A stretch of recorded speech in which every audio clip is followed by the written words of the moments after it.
All right. Welcome, Zach. We're happy to have you. You're our third guest on the show. We have a lot to talk about. There's the fact that your clan was the first to release a multiplayer mod for the North American community, and that's important because that sort of seems to be the way that the community is heading towards with some of the Tail World's lackluster community engagement. Um, clans have had to sort of go off on their own and make mods, and you sort of seem to have started that trend. So, congratulations for that. But um, do you?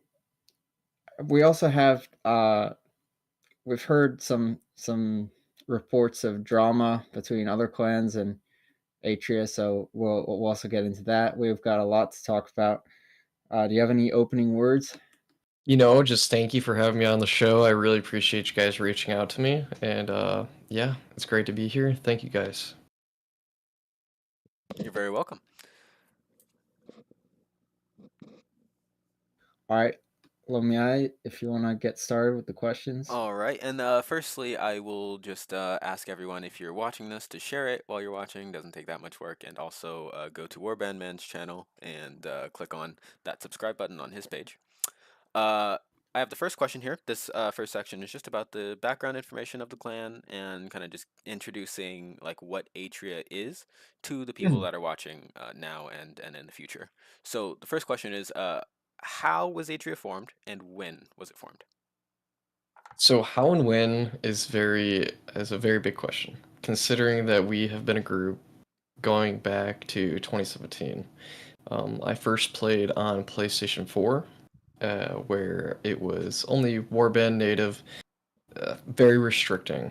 Prior to this, I played on like my uncle's computer uh, when I was in middle school, and I would be able to go on playing these fantastic mods and whatnot. But I was limited to only a console at that time until I was able to save enough money up for a computer. I played with about 2 clans on PlayStation for many years. I'm a very loyal person, so once I'm committed to a group, that is where I'm going to stay until it's pretty much disbanded. After the second group that I was in disbanded, I decided that I was tired of disbanding and having to go find a new group. So I created my own group, and from there, we have never officially disbanded. Possible rebrands or moving to different games, such as when we moved from PlayStation to PC. I guess you could call it a disbandment, but in reality, it was just a rebrand on a new game. I first went and played with about 2 clans on Warband.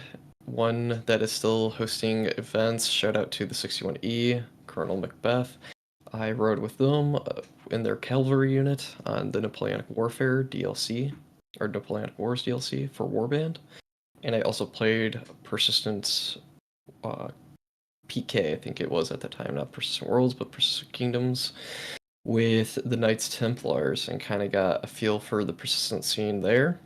Once I kind of understood the area of the game, I did start my own group. That was my sole intentions, was just kind of get a feel of what was going on in the community and how to attend these events properly. So I started my own group, the First Michigan, from there. And we attended Napoleonic Wars events mostly. However, it never gave me that feeling of when I was a child watching old videos from more than 12 years ago now, at minimum, of like Diplex Heated, playing Mountain Gladius, Bella Civilli, Iron Europe, Bear Force 2, all these great mods that made Warband what it really became. Star Wars mods, Lord of the Rings mods, Game of Thrones mods. Any mod, any type of IP that you can think of, they had a mod for, and it was just great playing on Warband with that. And having my own group, there weren't these events still happening. So with these events not happening, I actually took it upon myself, and I started hosting events on Warband. First starting with Native, it was really hard to get the Napoleonic Wars community and even the Persistence community to come and play some some native. Once I got a little bit of native, I ended up hosting Bello Civilia events, which is a Republic era Roman mod that used the Napoleonic Wars system of fighting to make it easier for the modders to do using a Gladius for combat with their thrustings, overhead thrusts, instead of the overhead slash. From there, NW was really dying, and Bannerlord finally started making more progress. We tried to come over early for Bannerlord. There's no battle mode. None of the good modes is all classes that were already pre-made. In these classes, it wasn't the warband feel where you get to really customize your unit. So we really didn't come on to Bannerlord right away. We did check out Bannerlord online. However, it ended up hitting a stalemate and giving promises, kind of like Bannerlord's, creators Tale Worlds, giving promises that they weren't fulfilling. They're just now releasing Siege when I believe the mod came out in 2022, and it's been 3 years when they said that it was going to come out for Sieges on Bannerlord Online. So we ended up not staying there for too long, as it just became a small cycle of grinding until you have all max cavalry units, and then you just fought with cavalry units. There were no tactics really going into it other than just meta. So we left that until in the Bannerlord scene until Bannerlord Battle Mode came out, which really is still different from the original Battle Mode that released with Warband, right? Not Okay. even modded in. So we ended up coming back during, when Battle was released, and hopefully they'll finally get a battle mode that you don't have to rely on flags to play. Yeah, so that's kind of the origin story of how we started and when we started. Okay, it's a good story. You went into a lot of detail there, which I'm sure a lot of people will appreciate. I can imagine that there are Atria members who don't know the full deep lore, so that's a good Yeah, no, exposition for everybody. Now, So, for uh, sure. oh, go ahead. just to put a number on it, like how many years would you say that Atria has been around for? About 8 years, maybe. Maybe It's in more, maybe. 2017, right? Yeah, wow. Yeah, around 2017. That's So, incredible. That's longer than I've actually been playing PC games. Okay. I had a second question for you, but it's a bit boring. We've asked it before, and it's honestly, yeah, it's too boring. I have a better question. Zach okay. Atria is your Discord name. You're commonly Yes. known by Zach Atria. Did you name yourself after the clan or the clan after yourself? A bit of both. So I actually go by so we all have a medieval name Okay. as well as just a regular name. So in the community we are a more of a medieval milsim as well as a light RP. It's not Gotcha. like you Gotcha. go in there and my lord to everything. But gives you more of like a milsim type feel, and something from players that play Arma or something might be interested in, or people that used to play Napoleonic Warfares or Napoleonic Wars, right? Where you get in a line, you form up, you do these formations, and you go and try to simulate medieval warfare. So due to this, uh, on my server and everywhere else, most places, I'm actually known as Zachariah, coming from the Bible, the name from the Bible. So I was renamed to that. I just go by Zach Atria for my Discord, so people that may already know me outside of the Milsim. Uh, for Atria, however, I didn't want to use a current IP, right? I want it to be more original, and that is the name that I ended up deciding to go with instead of going and playing as, I don't know, England, or say use the Calradic type lore, Game of Thrones lore, or anything like that. It's our own lore, our own map, and our own baronies, our own duchies, our own lore, right? Okay. That's cool. Yeah. I wonder if there are. Do you think there are any other groups that do that, or is that I just do unique? believe there is one other group that is newly formed that does do it. I don't know if they're taking that idea from us or if they're kind of mixing a bit of what we wanted to do, and like because I've talked to the leader and explained like the name and like everything like that. They previously were a Roman group, but now they have moved into a more of a medieval group due to the game being set in a more of a medieval or Dark Ages I type period. see. I see. So, I mean, yeah, that's incredible. You kind of had a natural development of kind of your own name through the gaming scene, and then when you formed Atria, you kind of got it close without overlapping too much. Right. I thought it was incredible to see in those like line battles across NA and EU the different clans that have like you have your Atrias that are completely original, and you have like the actual copies of real life places like Poland. I think there are two different Frankish clans. I know Hospitaller is a thing. I don't know too Mm-hmm. many other ones, but yeah, I think that'd be an interesting debate to have on like what benefit there would be to most clans having either a completely original or maybe a carbon copy I name. would argue that you have a much easier time if you're using a pre-existing IP Mm-hmm. due to okay, I am a Lord of the Rings faction. Now, who does that appeal to? Everybody that watches Lord of the Rings, everybody that True. reads any of Tolkien's writings, right?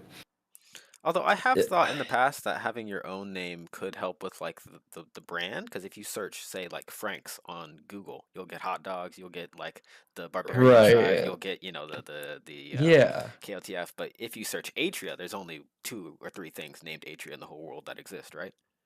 Right. That would be correct.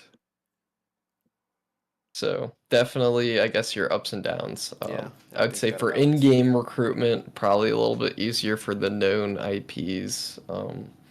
Out of someone just searching you up, then I guess that would be much better benefit of Okay, having so your it own depends name. on who you're I guess advertising towards. So keep that in mind Right. for y'all other team leaders out there. Okay, so moving on. Does Atria have like a normal or a more unique way of getting in new players? Are you Really, familiar? Are, we are you yeah. familiar with I'll let most you. of the ways in which like clans get players in general? Um, you know, I would say so. However, you might be able to enlighten me in other ways. There's always in-game, there's social media. Um, there's people that may pay YouTubers to recruit for them. There's people that may do other things, right? I've heard of stories of people going on Tinder and No swiping on people way! trying No, to that's get not them. true. That is not true. I promise you that this is That is a not thing. true. Now, is that a very useful or a great strategy to do so? I don't I know, don't man. think Like, I mean, I so. guess, I I guess don't think the Tinder if one. you're trying to fight in a line battle with people who have nothing else to do, then like Tinder is a perfect place to look for people. Like they have nothing but time, right? Yeah. Okay. So, um, there's a lot of different ways. You could start your own YouTube channels, you can start your own social media campaigns, go into Discords that allow for advertisements. There's the good old fashioned in-game, hey, how are you doing, dude? You looking to Okay. get better? You want to play? Nice, nice. Is there any other ways you've heard of? Um, well, you did mention quite a few well-known ones. Um, for better and for worse. I think the only thing Yeah. you didn't mention is taking your group to other games and recruiting there. Um, Okay, yeah. Yeah. a lot of people see that, yeah, or like if people from the group make content in other games to kind of attract people from there and then get them into Bannerlord through Yeah. that avenue, something like that. But yeah, I think you got most of the methods that I've heard of, at least within this community, within this game, the more unique and the more common ways. Warband, do you have any other notes on anything? No, I think I said everything I need to say. All right, So all right. I'll start my questions. So, what kind of events does Atria participate in / host? Man, I would say we've participated in every event there is. We were the first group to North American group to really go into the testing of the Bannerlord version of Vikinger, which was an older warband mod. But once they started coming out here, they're asking for volunteers to come and help them test out their module. And we were the first ones to sign up. We ended up fighting in some older groups on there called Dane Law. They're no longer here. However, we had a great time fighting on that module. You could probably ask, Gage, King of the Franks, about that when he was in Atria. He actually, I'm pretty sure that was probably one of his favorite mods that we played. We've played sword and musket events. We've played really any module. Any module there is, we probably most likely attended those events. Now, for current events that we've been attending is really our own events. We've been hosting steadily for a few years now our Saturday night event, and mostly our own module. However, we've done some Roman events that we host on our mod as well as sword and musket recently. I've been putting up sword and musket for people that come and test out that module, as the developer of that module has asked me to help kind of show off that mod.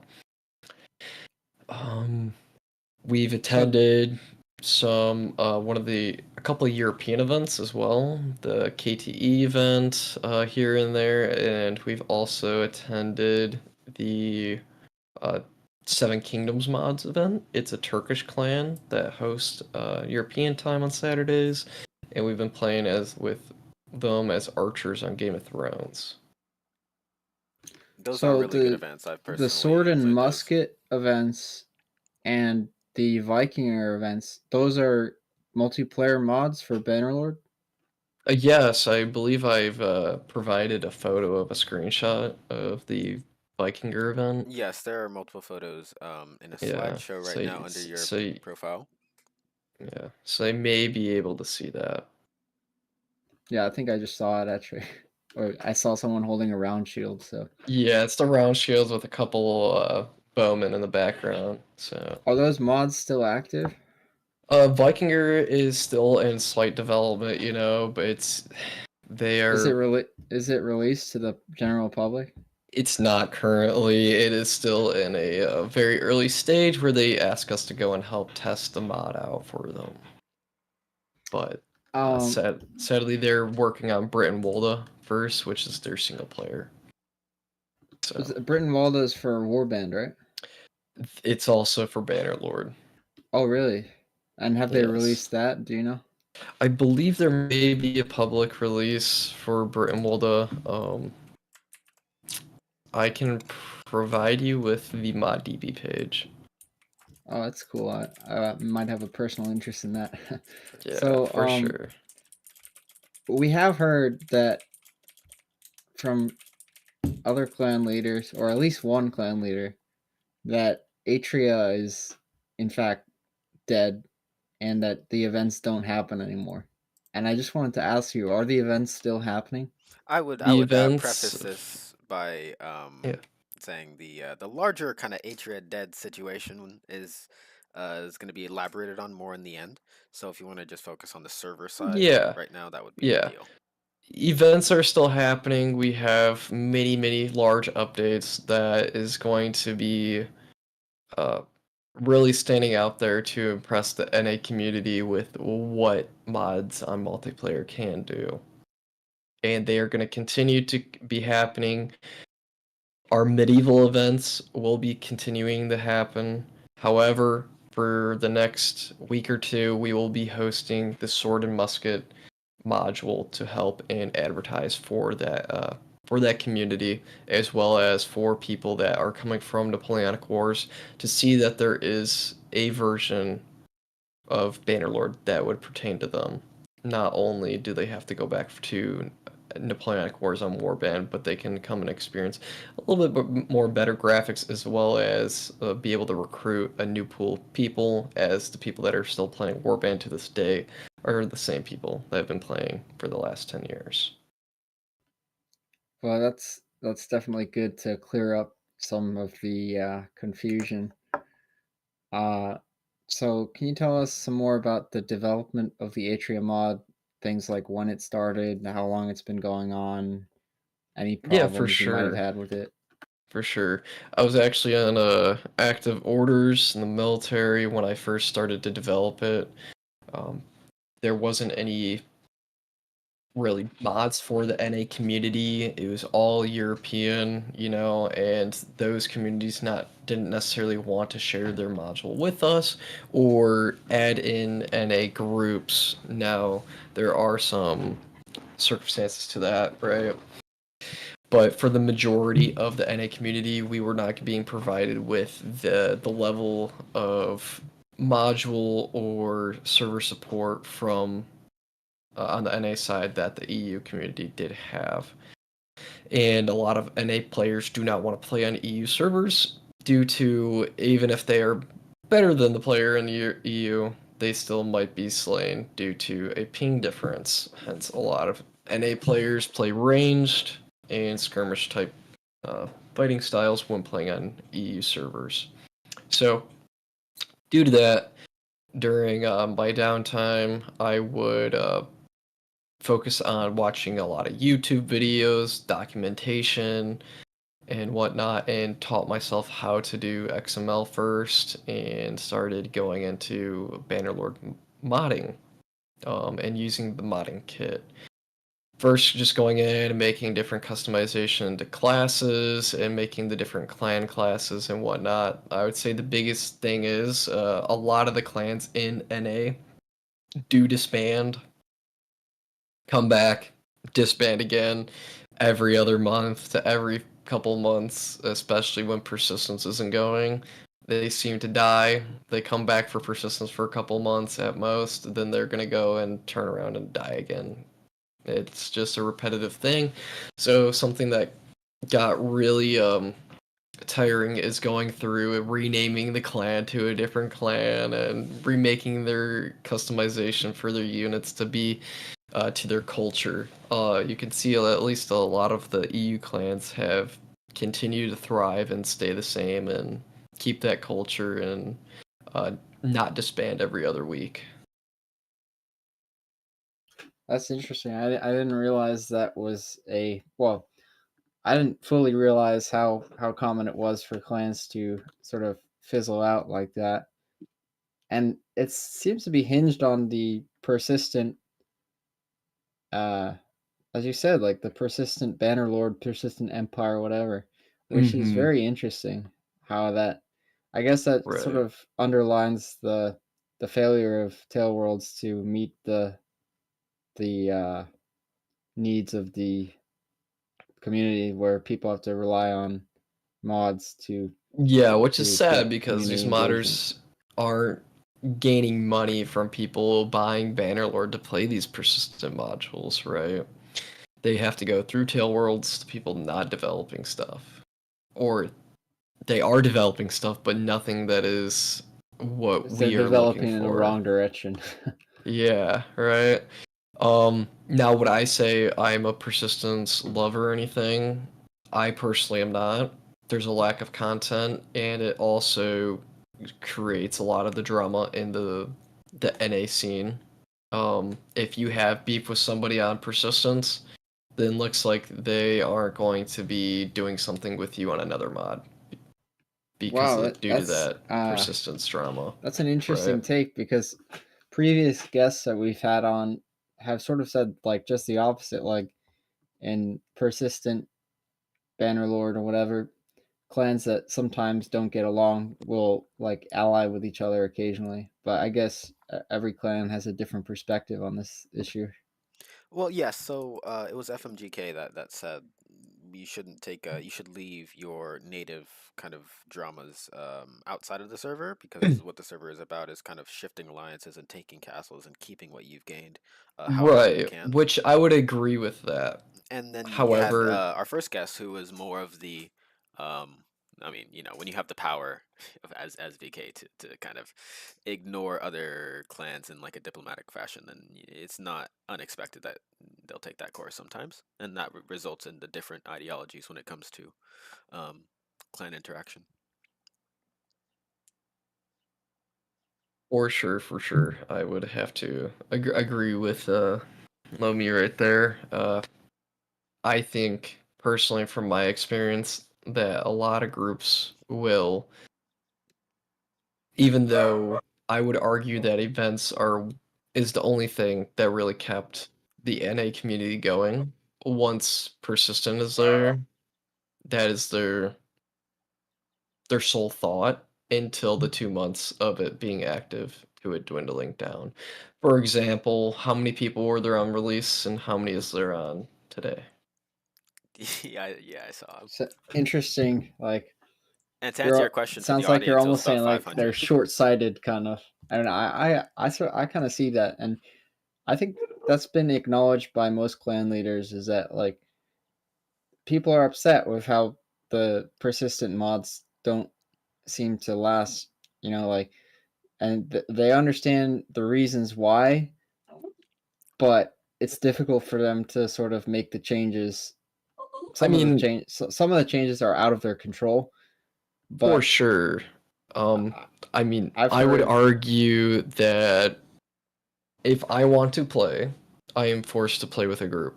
Yes. If I want to play, I can't get on with, say, 4 of my buddies and go do something. We are forced to go and join a different group. We are forced to go and do different things. You're removing the opportunities from things.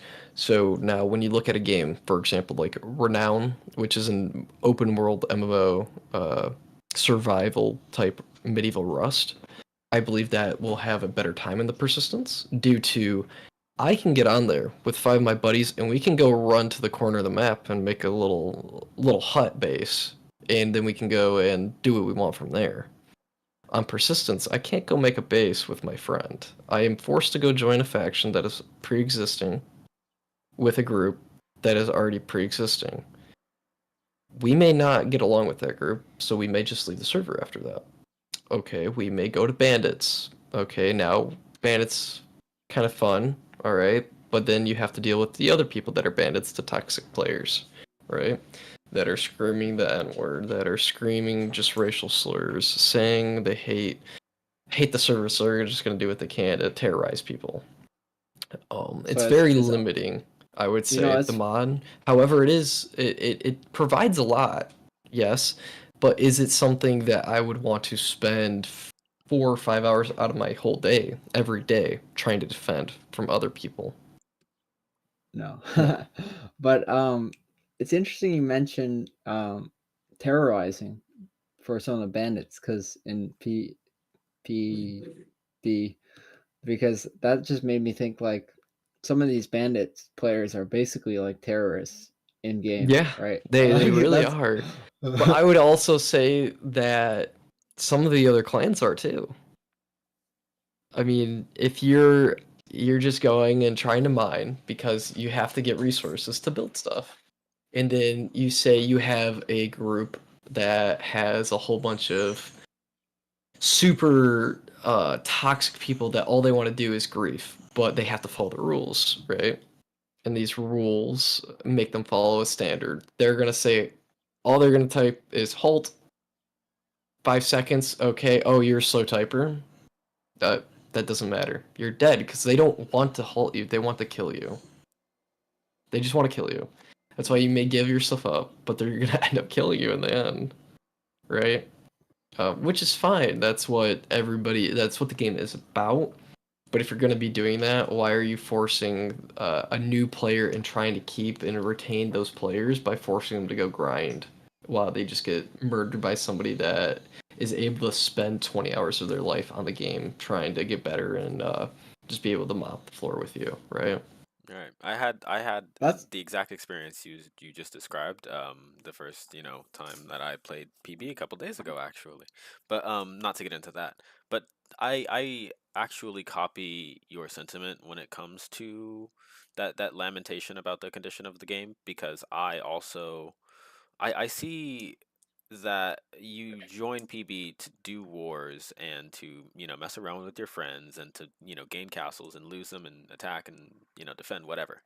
But there's kind of a larger community aspect to it. You're supposed to be negotiating with clans and working with them and then switching up alliances Hmm. and doing all of that, and then that is impeded by, like you said, just the desire to terrorize people. And I guess that could be because there's not too much else to do besides those either large plans or the small terrorism. But if I guess the only thing we could hope for is that with the same resources we have, we try to adopt a better attitude toward clan to clan interaction, and getting the toxic people to have less of an effect. I didn't mean to Let me interject ask there, you but about because I was curious because I haven't been in persistent Bannerlord yet, but uh, has Atria been active on the mod? And if they have have they stuck with certain clans? Are they more inclined to ally themselves with certain clans? Yeah, Are they? yeah. And Currently, also, let me ask oh another yeah. question. What? Because we've heard, from what I've heard, the basically the biggest, most powerful clans on PB are VK and Gondor. Would you say that's correct? I And would if say that so, is false. that's my Very understanding much as well. so. From my understanding or my perspective. Not I not would that I'm say educated. everybody would argue against that. I would agree to the Gondor being very strong. Right. They have a lot of the old Bannerlord or Warband persistent players within that group. For example, I said during the first part of the show that I was in the Knights Templars, correct? I don't know if you remember You that. did. I remember you mentioning that. They are now merged into Gondor. So they have lots of experienced players. Now, do I get along with all of them? No, some of them are good, some of them are bad. It's a big community. For VK, I'll let you just log in right now and take a look. They're not the big dogs they make themselves out to seem. I just want to throw that out there, but I would say the Okay, next okay. Nothing strongest wrong with group saying it if it's true. is Yam slash Taw, which I oh, will the say Jado, that we the Jado, I would we say just there's had four clans in there currently in that castle. If you don't we mind me just saying, had yeah, the TAW clan leader on for our last one. yeah, FMGK, And let me ask another question because yes, it almost seems like that clan Jado sort of recognizes that Gondor is, uh, the biggest faction, sort of the biggest threat. And I was wondering, is VK allied with Jado? Is that sort of a common thing? no, No, well, they're not allied by philosophy per se. but when it comes down to it, because of the When it fact comes that down to it, due to how many numbers they have, VK may be fighting with Jado due to the server has to have VK on somebody's team, and Jado will just slaughter them if they are put on VK's team. Jado or NATO, my apologies. Yeah, what is it? Gondor. Gondor will slaughter VK if they're on their team. They will just So turn on their own team. so from what I've heard, your clan doesn't get along with VK. Oh, Uh, that's currently correct. I would like to go back to the PV thing real quick and just answer that question. Yes, we are playing. We're not formally formed on there due to a lot of our members have, lives. We have wives, we have fiancés, we have girlfriends, we have jobs. We can't be on all day just to play over a medieval feud between us and VK, for example, fighting over the same castle every day and night. No, we play usually Towns Watch, and we also play within the Yado guys. It's Yam, Ta, NATO, and Atria in there. What is Towns Watch? Towns Watch is kind of like the admin faction where they are kind of the protectors of the commoners that kill the bandits. Oh, okay. That makes sense for what you've been saying, Ben, because your job is to prevent all of the terrorist activity, Yes. so to speak. So I won't lie, I sometimes play as the outlaw due to RP. So I may go RP as an outlaw and Sometimes you have to. go do some fun stuff like that, but I'm usually not halting, commoners. I'm looking for let's say that faction member that maybe by themselves but kitted out in a whole bunch of armor. I'll have me and a couple other guys halt them and try to take his armor from him. Oh. So, back to your question though that you were asking about. Well, the last part of the question was, we didn't have a section about persistent Bannerlord, so I figured we would just do it now because Yeah, it's a big topic. Yeah. it definitely is a big topic for sure. So, and for people who might be watching this and they might be considering playing PB, but they haven't played it yet.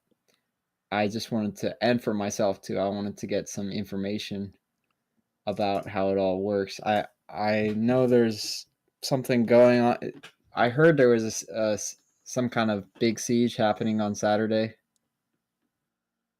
I'm not anything aware of that due Yeah, so to, there's constant war, yeah. persistently. So every clan that you're in will probably have a different time, or kind of, scale for it, but they'll be at war or peace, pretty much 3 or 4 times a day. And sometimes Oh, plans really? are meant like sometimes teams will arrange like a siege or a field battle, and then it just won't happen.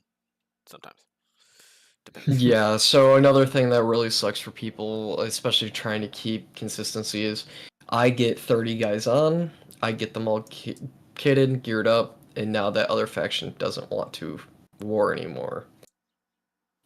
We could still choose to war them and ruin relations due to another friendly war, or we could just, I have to be like, sorry guys, we're not going to war anymore. Or we have to wait another 20 to 30 more minutes, and we're looking for somebody. Is that kind of like part of the etiquette? Like, if the enemy faction It depends how close you are. doesn't have enough people on, you just don't war them. And are there? I assume there's like some kind of rules surrounding like when you can siege someone's castle, right? Kind of. Whenever you make a peace, you won't be able to siege them right away, right? But I've been in circumstances where I was fighting, me and Yedo, Yamantol at that time. We were having a friendly war, and they come through. They won the siege. We start respawning. We have no gear due to us losing the battle, and then we get warred by the next group. And then they just come in, kill us all while we have no gear, take our castle, force us to spawn outside the castle, and run all the way back. So that's some of the toxicity that you may experience on the mod, which may make players not come back, which Okay. I think is reasonable. All right. Well, So do you have any while we're on the questions, topic, Lomi-Eye? yes, while we're on the topic, I Yep. wanted to do 2 more PB related ones. The first is, do you have any messages right now for the other NA clan leaders in PB, and do you have a message for the wider community Perhaps, you want to say, like I want to say, people, whoever's watching this, if you see it in the future, if you are on the line of buying Bannerlord and you really want to, but you need one more reason, go and help some commoners that are getting halted, because there's a lot of terrorists out there. You can go and kill the terrorists, join the town watch, or make your own clans and fight for more castles with these other clans. Let there be more clan names in these conversations, except for the same four, right? I don't want to name any names, but of Yeah, course you've heard only four, right? So let's change that up. right. What would you like to say to the NA Bannerlord community, and particularly What the clan leaders? what I would like to say is open up the map to more castles. You're not going to expect more smaller groups to pop up and start thriving without a place to live and be their own. People aren't going to join a server that they're forced to go play with other groups, and if you're forcing them to do so, you're missing out on a large portion of players that would end up playing if they weren't forced to play with groups such as my own, Gondor, VK, KOTF, NATO, Yato, right? Like, you have these clans that are being forced to join together, and they might be fine due to them playing the game the past 3 years because they understand that you're not going to add a new map. These groups that may be coming from a warband Napoleonic Wars, they might want to try it out. Some other groups may be coming from Hold Fast, that game's kind of dying, or War of Rights, these other type of battle simulation games. They want to be their own entity. Allow them and give them that chance by adding in more places for them to be. If you don't do so, you're keeping the community the same size that it will always be. Yeah, I'll That's a go ahead good and agree point. with that. And I wonder, how I think it would go is if you added in some new castles, it would be awesome and cool. But I think that either the small clans would have to form alliances with each other, or they would have to sort of be a vassal for a larger clan, Yeah, which which is I'm still better than just fine. being Yeah, like it's great. thrown in the mix. That's But at negotiation. least they get a castle. I'm not saying give them a amazing 3-layered fort. Give them a manor with some walls, right? Give it something a little defensible, Or you could and do that it they can play the same classes. you could do it in a minor way, as to not have to change the whole map. Maybe in the next update they could add, for the regions that are a little bit more open, like a tower with a fence around it, and then add some storage bins. Like Or maybe like that's all you the need. Towns Watch, if you've seen that, they could add a few Samines or a few Towns Watches. Those aren't big places. For example, if you really look at the map, there's a lot of water that can be turned into land. The map is not that big. It's very small, Very, actually. very. I've seen much bigger maps for persistence. And uh, look, I understand you want to be able to walk over within 10 seconds to the neighbor so you can go siege them. That But you're doesn't. also Yeah, it missing takes out away on a like large tactical group. value, right? I have a way where you could have it both ways. If you had all of the big castles sort of in the center of the map, and then all of the smaller manors towards the edges of the map. Because Yeah, let's be honest, like right. the the big factions wouldn't have much of an incentive to go all the way across the map to siege the smaller manors. So that would give Right. the small clans a chance to exist and maybe like I be think the that would vassals of the that larger sounds clans. great. It's either be vassals, be city states where they make alliances, amongst the smaller groups and try to fight off some of the bigger groups, or they, end up making different sides, right? For sure. If you watch House of the Dragon, there's the two Riverlands houses that fight for the different king and queen. But yeah, so that's kind of my opinion on persistence. There needs to be some changes to it for it to let it thrive Yeah. or increase the community. And I actually think, because if you think about it, like what you said earlier, like the fact that you want the big clans to be able to siege each other without having to walk for 10 to It's not 15 necessarily minutes. what I want. It's just what they want. Hence, they Yeah, want yeah, yeah. smaller fact or maps, right? It would be easily achievable if you just had all the big castles and cities sort of in the center of the map. And Yeah. Like, I understand that they want to do that. That's fine. and I would be fine with that. Me personally, I like a DayZ type map where you gotta walk around and really look for people. All right, Obviously, so let there's me move on NPCs and survival, but to my next question. Yeah, I would also like to see those two features. Um, does the group have any other games that they play outside of Bannerlord? yes, we play a couple other games. A large game that we play is Total War. You know, we like medieval stuff. We like ancient, so we play Total War, War Thunder, Arma, Squad, Star Citizen. Sometimes we go on some other games too. I know a lot of players right now currently are playing the new Kingdom Come, which is pretty epic. Oh man, I gotta Uh, get into that. I have to buy yeah, that soon. yeah, definitely. I would go back and replay the first one personally. That's what I did. I didn't play the first one since I was like 16. So, Yeah, but um, I've problem with me. I played that first one so many times. I can't even go okay, back to it. Like, yeah, understandable then. Some games that are going to be coming out that we're going to be playing is Anvil Empires and Renown. Some more open world type medieval games. Um, Okay. we play DayZ, Arma, Reforger, Arma 3. Do you play any of Uh, the Paradox series? I mean, Warband is technically Paradox. Is it? I didn't know that. Yeah, yeah. Okay. If you Warband was published, I believe, by Paradox. Wow. Well, they are very Yeah. prestigious. Well, I know a lot of clans, especially like I know KOTF and then TAW as well play, Stellaris, CK3, Hoi. It KOTF does play a lot of squad as well. So I'm hearing all of these different clans playing the same games. We should do like a mass Bannerlord community go into another game type of thing. Like we could have a 30 So person CK3 game. That would be there incredible. there was a thing. Also, yeah, like CK3 and Stellaris, there's a couple people that do that. We don't have like crazy like events or anything on that. But there was a push at one point of a Star Citizen Bannerlord community where the different clan leaders would be a captain of a fleet, for example, right? Okay. And so a fleet could be two. Do you know what Star Citizen is first?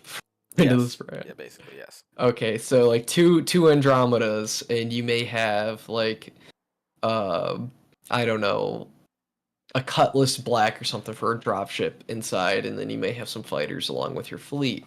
Obviously, now that would be changed to be like a Polaris or a Carrack as a capital ship, right? And then you would have your escorts and your fighters from there, and your dropships and whatnot, such as the Pisces, be on board your Polaris or Carrack. Okay. Yeah, so there's a little bit of a push for that, but it never really came to fruition. So yeah. I do think I actually, since as your KOTF member, I actually messaged in your chat today, I believe, and I said 3v3 for Total War 1212 AD, Oh the my medieval goodness, mod. I would love that. So I wouldn't be there, of speaking course, of, because like everybody there is better than me, but someone no, would be. that's okay. Um, yeah, I do love the game though. I would definitely enjoy like more games organized between clans. I think that's a great idea. Warband men, any further notes?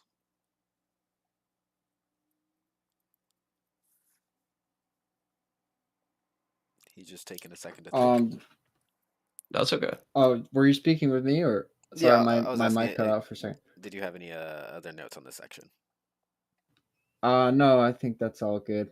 I All think we covered it pretty well. right. All right. So, Atria in the NA community. Firstly, I kind of want to know what the Atria community is like internally. What is the Yeah. culture? How do you So ask? we are set up with a hierarchy, Okay. like all a monarchy, right? Would be the hierarchy, but from king to lords all the way down, everybody starts as a levy. You make your way up. Each progression, you get a new thing of armor. within our mod pack. So Okay. you can see your progression through the clan. So how we would talk amongst each other is dependent on what we're doing, right? Gotcha. If we are in an event and you are separated down to your different squad levels, what we would call them is like a retinue. Your retinue leader should be the main one speaking during events, Gotcha. and then I would communicate through TeamSpeak through them. But during just regular hangouts, no RP is enforced during that, as we're all just hanging out. We're playing Total War, playing Arma, we're playing a different game. During events, that's a different thing. Like I said, it's going to be a bit more strict due to we need to have clear and precise communication going on. Okay. Yeah. I know a lot of clans that even drag all their players in the Discord into a strict comms chat. You can only use push to talk. Yeah. So, that's really that for like how we may kind of talk or interact amongst like peers and whatnot. If you're a leader in Atria, you're definitely held to a higher standard as well as just being an Atria. If you're seen saying specific slurs, you'll be excommunicated and executed in lore. We're not here to cause trouble within the community. We want to grow the community and have a bigger pool of players to play against. I don't want to be playing against the same people I have been for past 4 years. I'd rather play against a new wave of players, right? People that haven't been introduced to the toxicity yet. Of course. So we try to foster that type of culture within Atria in welcoming new players. That's one of the reasons a lot of people kind of hated on us at the beginning when we first created, is we didn't really have a restriction on who joined us, right? So they're like, you're letting all these dog water people in, so then when a couple of those players may end up being good at the game, they would be upset that they would be within our group because we just let everybody in at that time. Yeah. Obviously, once you're in, you have to follow, The structure. certain rules the structure, the rule set, and keep the culture the same, follow through with what was sought out. And you want to look for something else, that's up to you. But Okay. we're keeping kind of to our thing. Yeah, that's really that for like kind of our hierarchy and how we like communicate amongst each other. Okay. Well, yeah, that does answer the question. I mean, um, you have a monarchist structure hierarchy with, I guess, like mid-level people, and then everybody's expected to follow a certain, etiquette. And within that Yeah. structure, you're allowed to basically do whatever you want. I guess. I mean, right now we're playing content, so y'all have content creators, I assume. Do you foster that sort Yes. of thing? We hope for people to make content, even if it's not Atria, that's fine. Like go make content on another game. It's a cool little hobby that you may get into for editing and whatnot. And we appreciate people that do make content for us and who reach out to us and ask if they can and whatnot and advertise for us. So, it helps us as well as them grow. As we grow, they grow. It's kind of a mutual benefit. Yes, everything that is Bannerlord related is welcome here.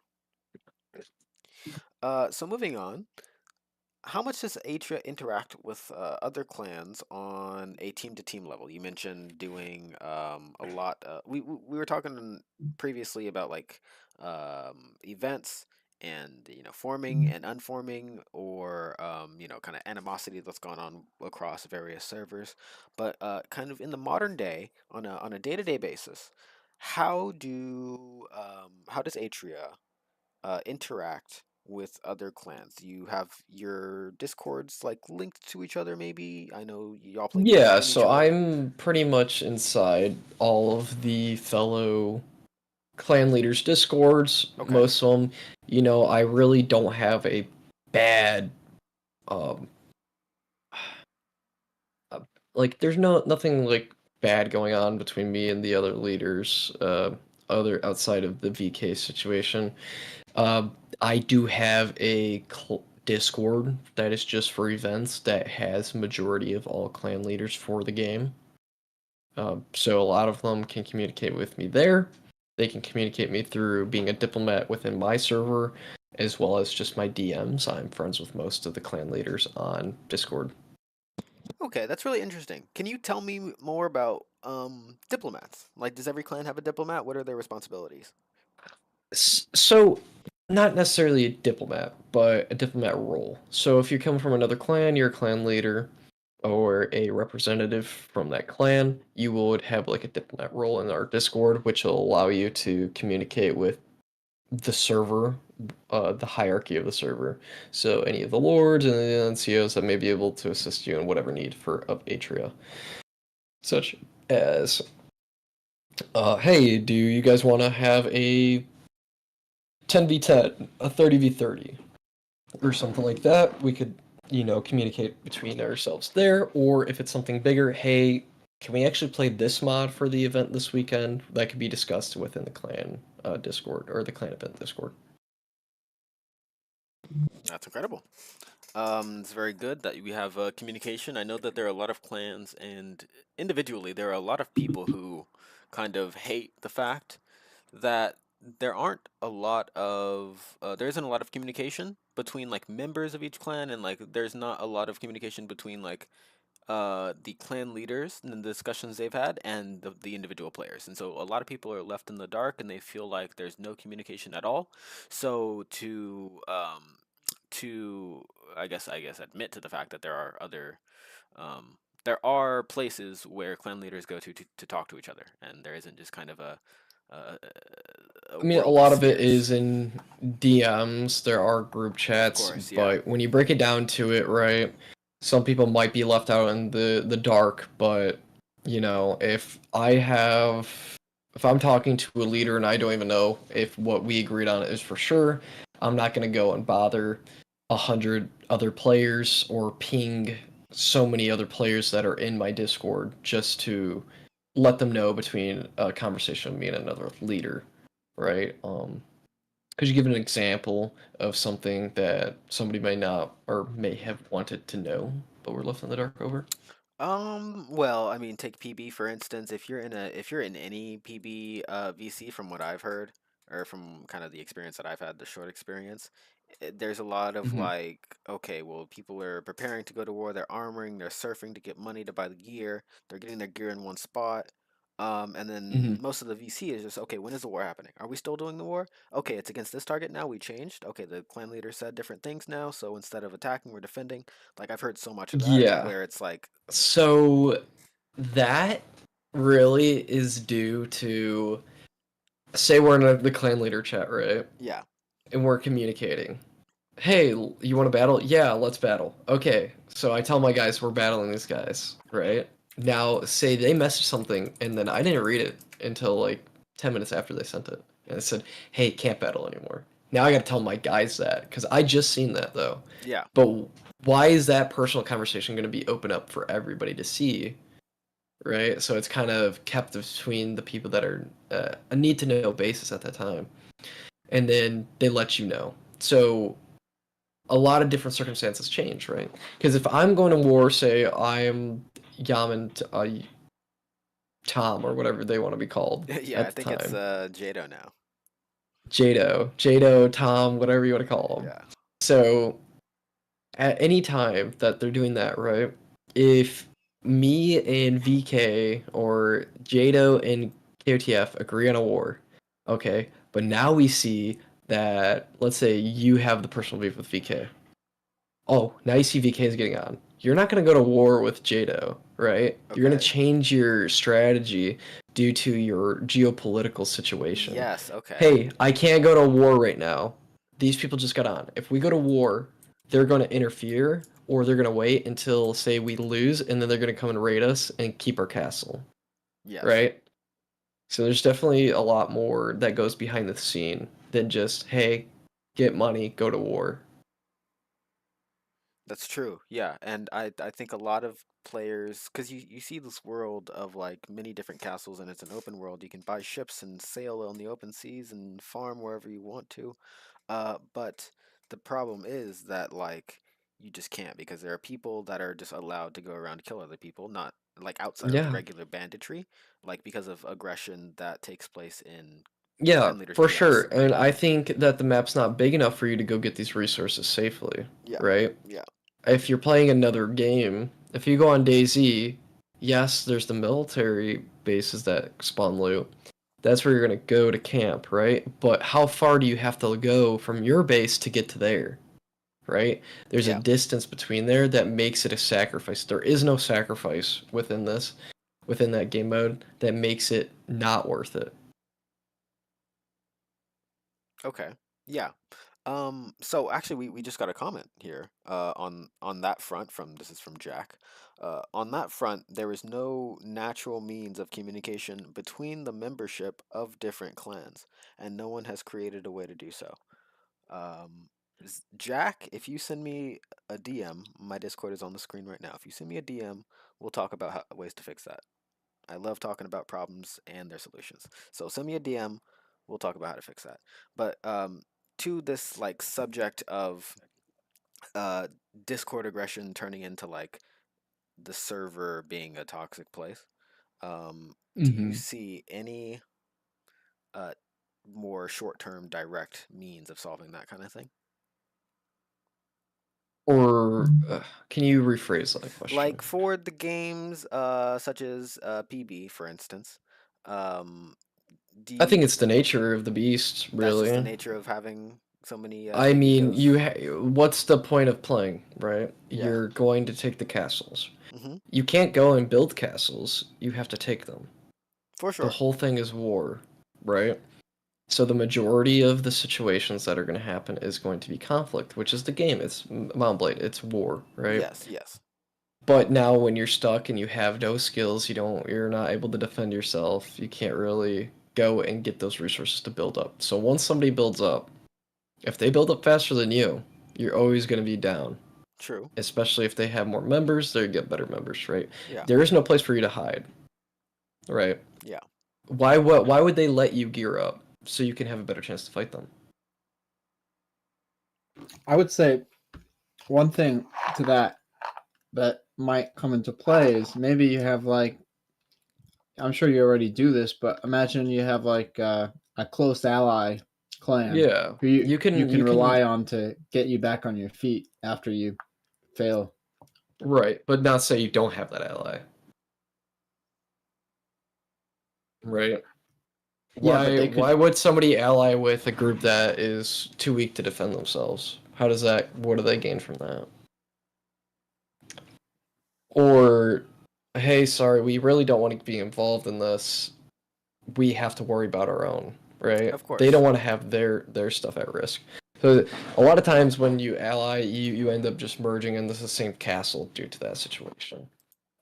I think just because people know where castles are and everything like that, it also takes away that survival aspect Yeah. of I know where you're at all times. I know who has that castle at all times. It says so, right? Yeah, true. Which is nice, you can have people just go and join. But I think we're kind of 360ing back into PB subject. Yeah, yeah. That's you might be right. You might be right there. Okay, so let's get into the next question then. We have, let's see. Who would you say um we just moved away from PB, but you can include PB in your answer without making it all Yeah, about PB. Who would you say is Atria's biggest ally and biggest rival? I would And say like I guess for this one, yeah, we probably all expect for VK to be your biggest rival. Who would you say is your first and second biggest rival for that one? first and second. Yeah, yeah, because I mean, That's you can't say harder. the. You have to give the extra because everybody knows the first answer. Well, did VK give a second answer? They didn't Right? Did have they to. say? They didn't have to. um, so our biggest, I'll say our ally first, is most Okay. likely the HRE. They're a smaller group from the Napoleonic Wars. They attend all of our events. They have been attending for the past few years. very close to some of those guys there. Really appreciate them. Okay. They've been attending from our smallest events to our largest events. Biggest rival. Well, VK. Okay. Naturally. We don't really have any other rivals though, right? I guess you could say the split off group ATA, but I don't necessarily consider them a rival. There's no consistent beef, right? There's no toxicity going on or drama with DMs or anything like that, right? I don't go on their stuff and bash them. They don't go on my stuff and bash me. Okay. I don't really have anybody else that goes into the places that we may post our recruitment stuff, and I don't have any other groups that go in there and talk shit other than VK. So it's like Okay. I don't really consider any other group necessarily a rival. There's Maybe not a we lot of fight them a options. lot, but we're mostly a native slash event group, so we don't really have too much beef going on with Okay. persistence. So I can't really give too much on there. You know, I wouldn't consider KOTF a rival. I wouldn't consider Yato a rival, NATO a rival, the Triarchy, any of the other clans. I don't really consider them a rival necessarily. Okay. Okay. Well, I guess we'll move on then. And wait, before we do, I forgot the name of the biggest ally. What was that again?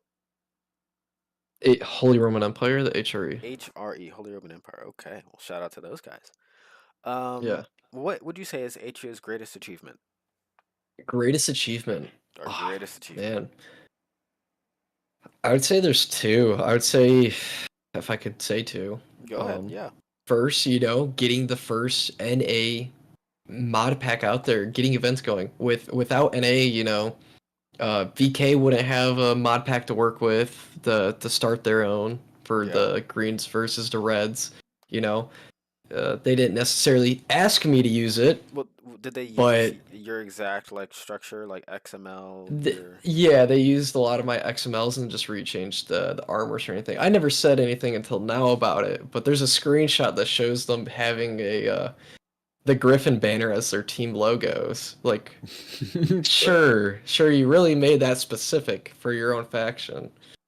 But let me ask just a quick question from the audience.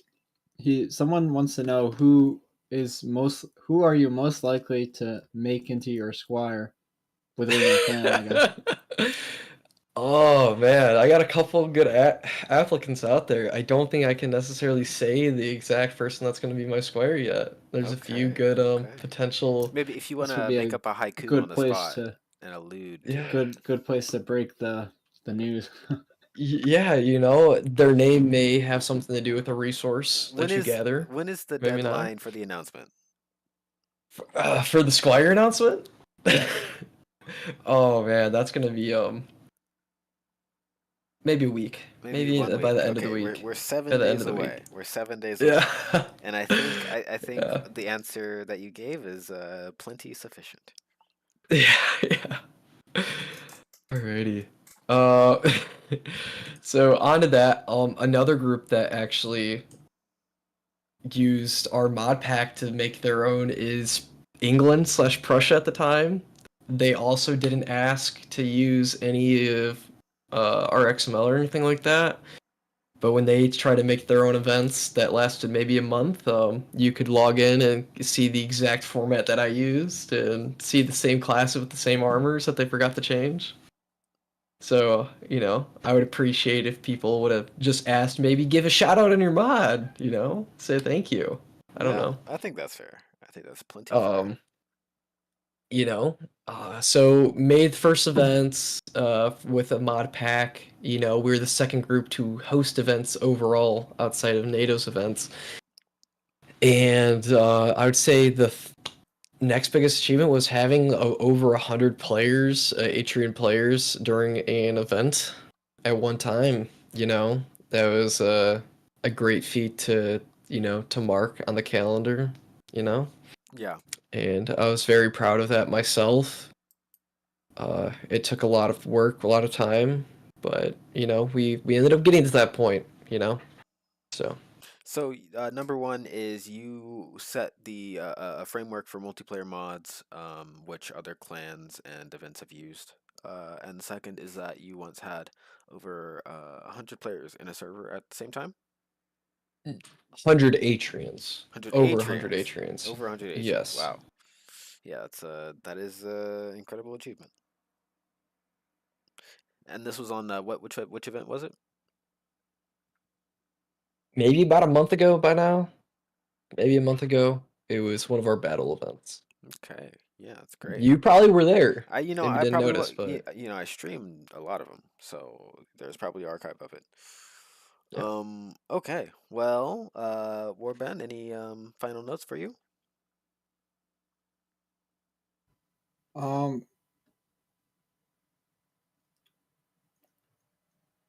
Oh yeah. So you mentioned that there was a clan, not just VK, but another clan apparently took your mod pack and was using it. So they took assets from it, or not assets, but the coding and the Yeah. XMLs. But but when you were talking about your greatest two rivals, you didn't mention this clan. Well, Did you? they disappear. I don't expect them to stay around long whenever they appear. Oh, I see. Okay.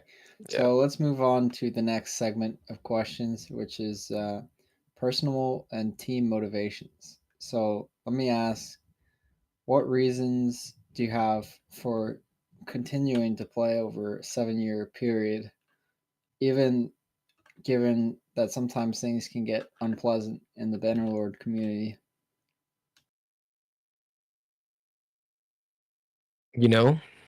That question might have me quit.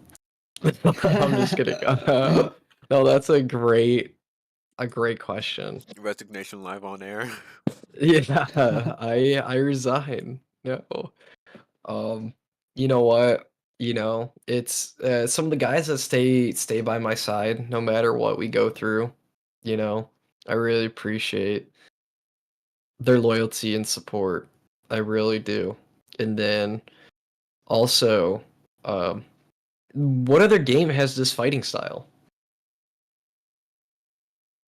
What Warband. game allows you to line up in a shield wall and be able to fight together?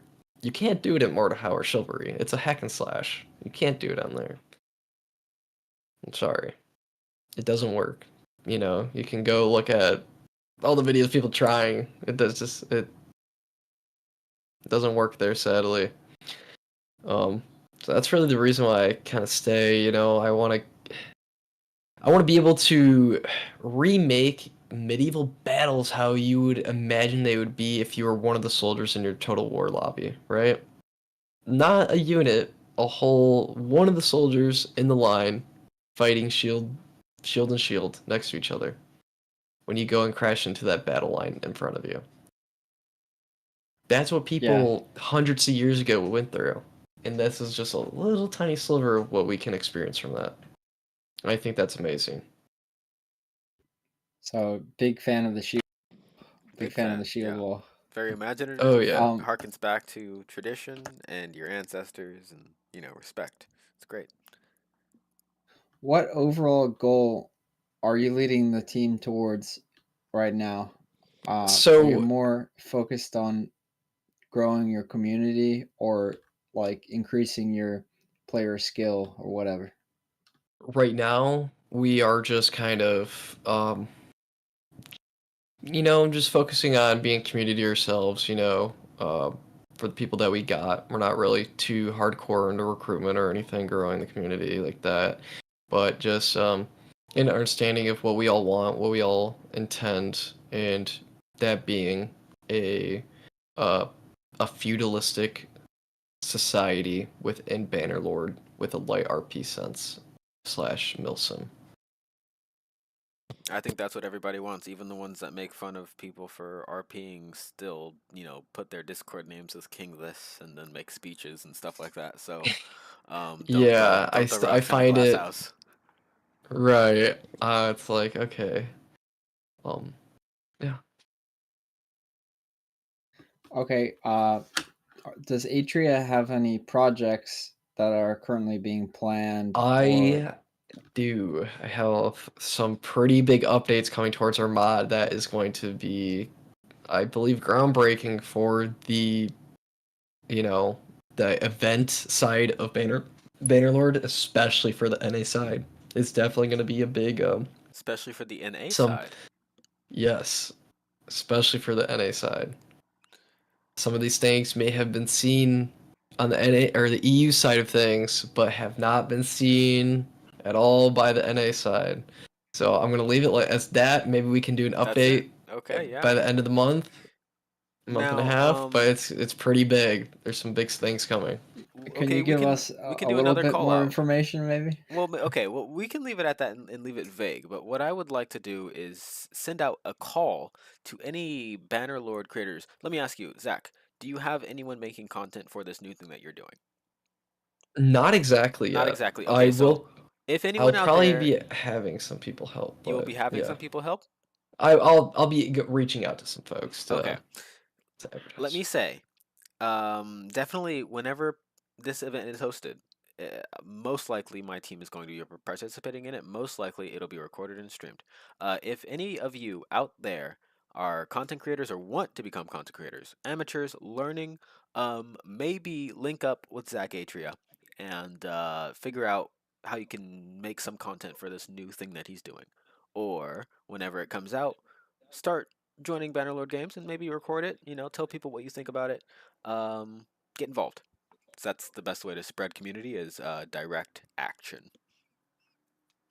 Can agree with that, and I would appreciate anybody coming out and just recording for the event, even if it's for their clan specifically. I think this update is going to be very cool for all the clans participating.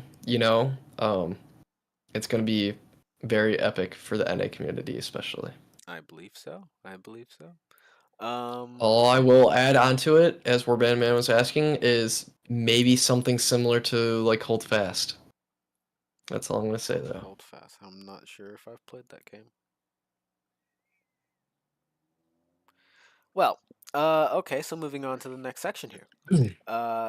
Atria is, and I guess we've gone through a little bit of this, a lot of it through the other points, but this is where we can like really focus on it and pinpoint the Yeah, cause and for sure. effect.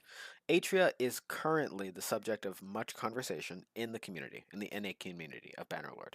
What parts of the conversation are true, and what are the specific things which led to the current situation from your point of view? Okay. You tell me. What are the what are the questions you may have? Or Well, I guess the first question should be then like how much of the shit talk about Atria do you hear? Do you have spies? Do you have like people who send you screenshots? Do you have, people in VCs that tell you what goes on?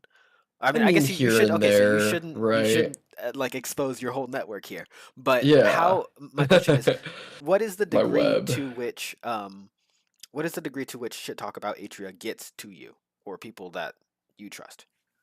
I know there's a lot of people that don't like our original recruitment strategies of just allowing everybody in. They'd be like, "Oh, you're just asking everybody." Yeah, I'm trying to grow the community. Why should I not ask people to join? Right? Okay. Um, so, if you think asking everybody without a clan tag, be very specific. If they want to join, then what's the problem in doing so? Other than um, we don't have I don't pay people to play the game, so I will say like we don't have the best players, right? Considering some people pay players, right? Yeah. We still Who have a pays? Sorry to interrupt, but who you ha- pays players? has nobody said that yet on here? There No, there we has been haven't one really guest heard. who has hired, you know, other people to play. Okay, so Yeah, I don't even, that I was don't for even have to. surf. That was for Yeah, for serfs. There's a That's rumor out there that the VK clan pays salaries its players or something like Not that. I to don't know the degree to everybody, which that's obviously, true. right? He didn't talk about well, it on I the don't show. have a salary, so I can say Um, that. He didn't talk yeah, about it on the show, so which is what I can say. he does pay some people, like the top 5 pops, probably. But he also does do other things, like if he wants you to join, he might buy something for you, right? He might buy you a $60 game or something and then expect you to play for him for a year or something like that. So there is ways of like that somebody may go and acquire skirm level pro Bannerlord players. You know, that's not what we're here to do. So yeah, there are going to be players that you might be able to stomp on. Okay, like I said, we're just trying to grow a healthy community. We'll allow anybody that wants in there, really. Okay. And then we have our ranks and ways of getting them better by either their want or their will. If they don't want to, they will just stay as a one of the lower levels. But if they do seek an interest in Bannerlord and want to get better at the game, then we'll help them. There's different ways, we have community trainings as well as specific training requests that we complete and help out with. Okay, that makes sense. Um, So for I more like will. shit talking in the community, I would need to know like specifics, right? I don't like go through the server and just look for um the shit talking, right? I kind of like, why am I gonna go and interact with more drama than there is? I That mean, there I already guess I could is. go. Yeah, I mean, I guess I could go and look at the persistent Bannerlords thing. It takes a lot. It There takes a was long time some. to do, but my the basis of my question was like you know, like a lot of people who get shit talked about them, they will put their close friends on like guard duty. Like they'll go and say like, if you hear any shit talk, just like basically screenshot it, send it to me, or clip it, send it to me, whatever. Um, Yeah, I mean, I guess possibly stuff has been sent before, okay. So to point but to it's like, another, the most recent kind of controversy that has been going around, at least in the circles that I'm privy to, are that the leader of Atria, you, um, I think there was an event that a lot of your players wanted to go to. This is the rumor, only a primary source or secondary source here. There was an event your players wanted to go to, and you requested that they didn't go to the event, so they left. That is, I think it was the HRBH event, the new one that was coming out a couple weeks ago. There have been a couple of them since, and I don't know like what the basis of that was, but there's a lot of new clans that have popped up now. It seems because of that, and that is the reason that people say. Can you shed any light on that situation? well, I would like to say that Atria has given a place for other people with leadership skills to foster um, and create a community of themselves due to our resources. And so they were able to create their own communities within ours, and they have chosen to leave due to disagreements and just a different outlook. I started Atria as a like RP. There's people that don't want any RP involvement, right? Okay. Um, so that's part of some of the reason why people left. Uh, for HRBH, possibly a couple members ended up leaving, but no substantial amounts of people left due to the HRBH event. The reason why we haven't attended that is due to, um, I don't know if you noticed this, but I had to relaunch my module on Steam. Do you remember having to sub to it again? Yes, yeah. That we often have to With it, resub. yeah, but I mean, like, you weren't subbed at all, and it was re-released. Oh, yeah. I might have run into it here and there. I don't remember an exact scenario, Okay. but I might have run into Well, that. I posted the new version of the mod on January 31st. When I first released the mod, it was much prior to this January. One of the close people I had to me within the community, within HR, ended up leaving, which I was fine with, but they ended up having access to my Steam information, and logged into the Steam. They ended up deleting all my video games and deleted the mod, as well as a whole bunch of my server files that I was running multiple servers off of. So that kind of put a big hinder in the projects that we were working on, such as our own dual server and stuff like that. Okay. But let me just ask. I don't want to be insulting here, but and obviously I obviously condemn any kind of bad acting like how you described this person did. But what would cause someone to get so angry about a Bannerlord clan that not only do they have to leave, but they also want to actually sabotage the clan itself? Yes. That seems So this person left because I did not agree to them handling all affairs. They wanted to handle all affairs, and then I would be a figurehead within the group. Pretty common story, all things considered. So I said no. They left. I was like, okay, it happens. They joined VK.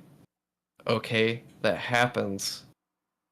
However, myself, FMGK, Gage, and some other groups all agreed that VK has been very toxic in the community. They want to see a change.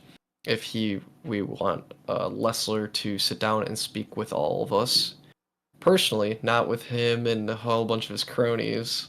No offense to the cronies. And hear what we would ask of him to do instead of what he has been doing in the past and present.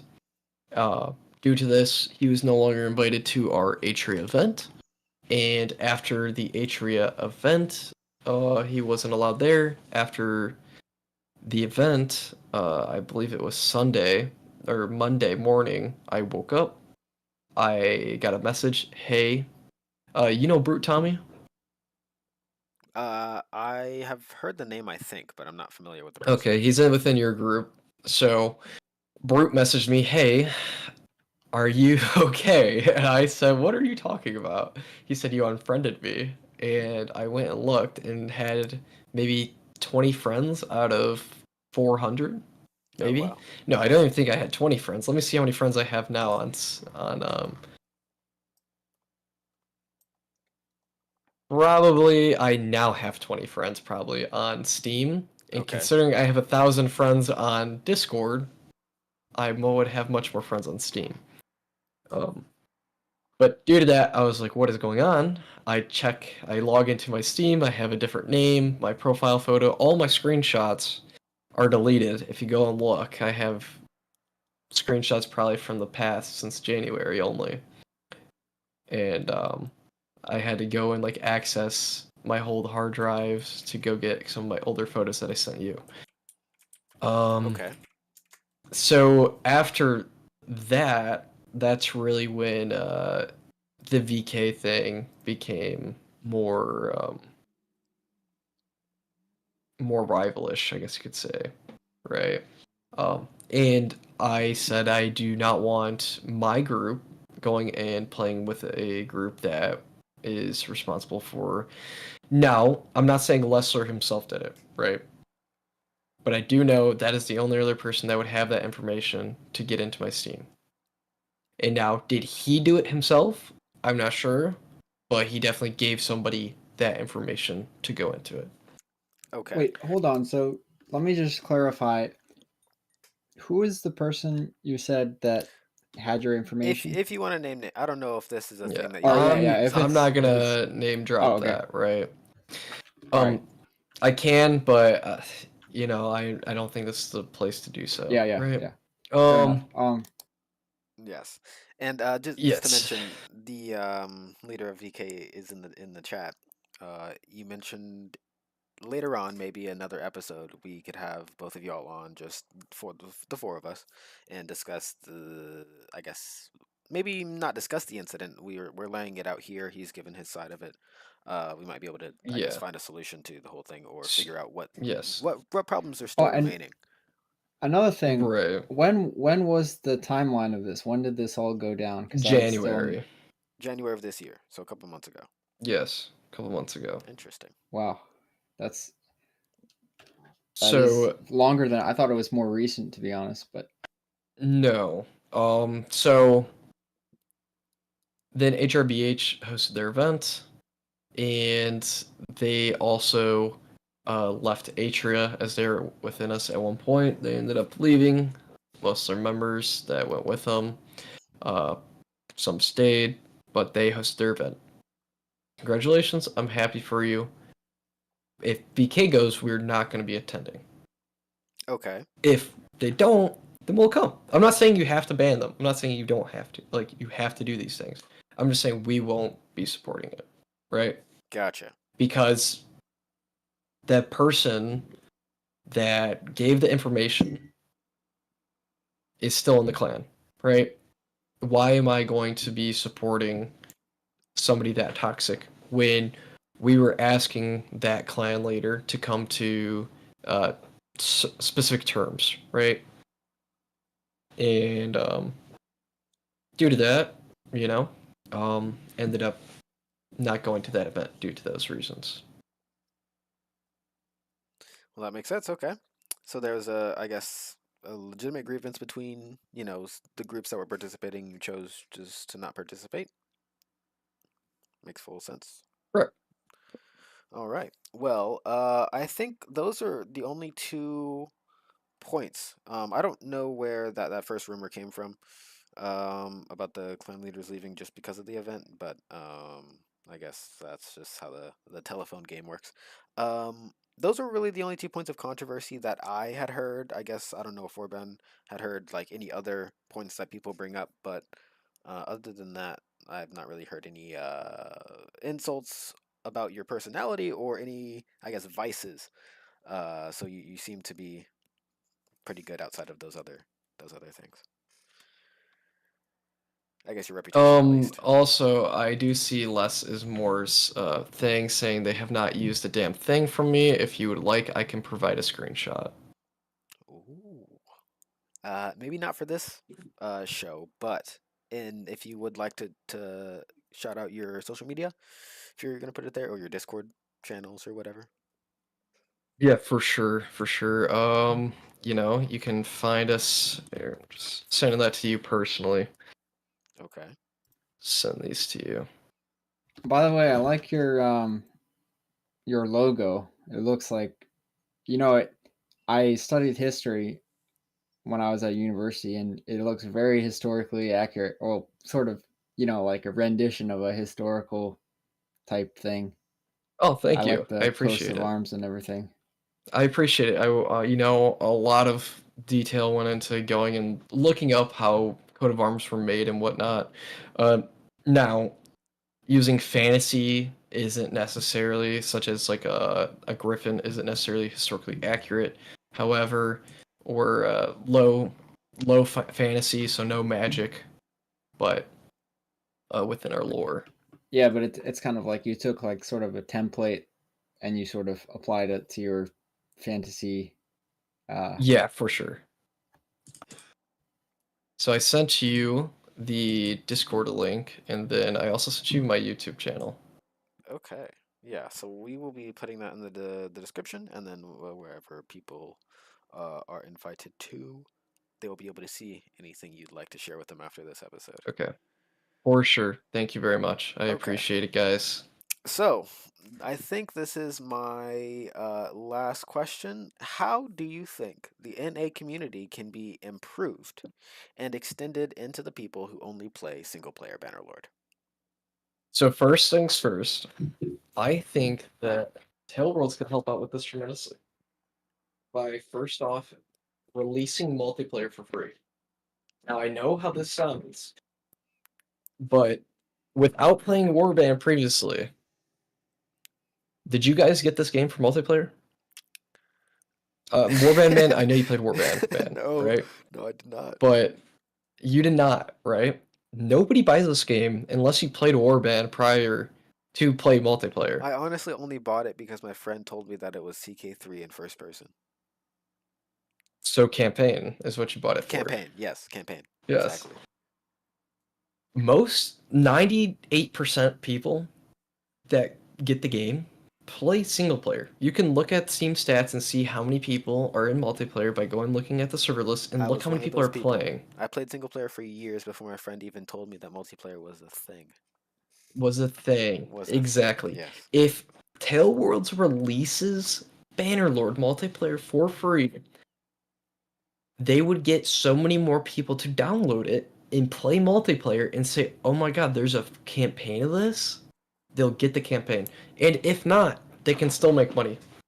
I am 100% fine with them adding in customization transactions, such as you want to place a regular single player, you earn gold, or multiplayer, you earn your gold by every minute you're in a lobby, you get 1 gold. Okay? Wow. Get 10,000 gold for $10 or something like that, right? Like something stupid like that where you can buy that and then you can buy the cosmetics that they already have. But you can't get until you have hundreds of hours in the game. So make it where you can buy those, buy more gold. Right? So And you're it basically leaves saying like multiplayer open. make it sort of like almost like Fortnite where people can play for free, but if they want to have like if they want to change Customization. their I would say character's you could appearance. still get your 1 gold per minute. That I think it's ludicrous. The 1 gold per minute, I like that I idea th- because there's a direct it link keeps between the multiplayer yeah. hours and the single player. The only thing with cosmetics is that each individual server has its own mods that they would probably conflict with, or people would want to wear their personal things in like line battles or like personal skin Yeah, mods. So but that's the thing though, right? When you okay, go to these mod events, yes, they might be using some of those customization items, right? Those cosmetics. But whenever you play on your single player or like a native server that they host themselves, you only get the things that are bought with gold or bought outside, like, or bought with how much time you played in game. Right? When you play mod, okay, you're playing on a modded server, you can have different things because it's modded. But that still allows them to make a lot of money off people that don't know the game exists true. to buy I think he's campaign. right. I think And then it also gives them so much more money by people buying cosmetics. That's true. That's true. I think you're right. I just don't think they would do that because I don't think that's really Yeah, not even like on their radar, to be honest. once you start Like, asking people for money, it does kind of create a barrier for people. If we keep everything, all of the kind of features free, like it is now in Bannerlord, it does kind of leave the door open. But I do get They're like if already you, making a DLC that you have to buy, oh yeah, right? yeah, that kind of sucks. I don't really support that. I do like Make boats. I love boats. multiplayer free. Make multiplayer free. Join me in this push. Make multiplayer free. Give VoIP to regular Let me servers. ask you this one question, right? You've heard of the story of Darth Plagueis the Wise? Yes. You've heard of the story of Counter-Strike Global Offensive? No. CS:GO was a game. It's an FPS game. Oh yeah, yeah. Um, It's and they free. opened, yeah, it's free, and it wasn't always free. It used to be some money, and there was a whole bunch of like cheaters, and they added some systems, and they did a lot of things, and eventually they made the game free. And if you had bought the game before or paid, the regular price, you'd got like a trust pass so that they proved that you weren't like just making a new account to hack. Anyway, um, as soon as CS:GO went free, public opinion of the game went down for a lot of reasons. And pretty soon after they made CS2. So let those things follow in sequence. Let that story tell itself. I will just kind of I don't know warn. how true that story is because CS2 came out like last year. CS:GO's been free for a very long It time has been free prior for to a very that. long time, but the I followed it up until about 3 years ago. Okay. And ever since it went free, the not just the perception, but just kind of the experience of it, the community enjoyment of the game, due to not just it being free, but Well, they could a lot IP of the lock you factors to connected to it. one free account, Yeah, I mean they do a lot of things with your right? account Because you that I can don't get really IP agree with. banned. But just the amount of things that are connected with that decision to make it free, you can't predict. It's unpredictable. It's unpredictable is what I'm saying. I don't know if we should apply it to Bannerlord before it's been kind of fully developed in its kind of early stage. Because On CS:GO the was a other great hand, game before they added that. I hear what you're saying, Lomi, but on the other hand, like it's almost like maybe wait until the game is dead again, but like it's because it seems to be doing like the game is relatively not doing that bad at the moment compared Definitely to the not. past.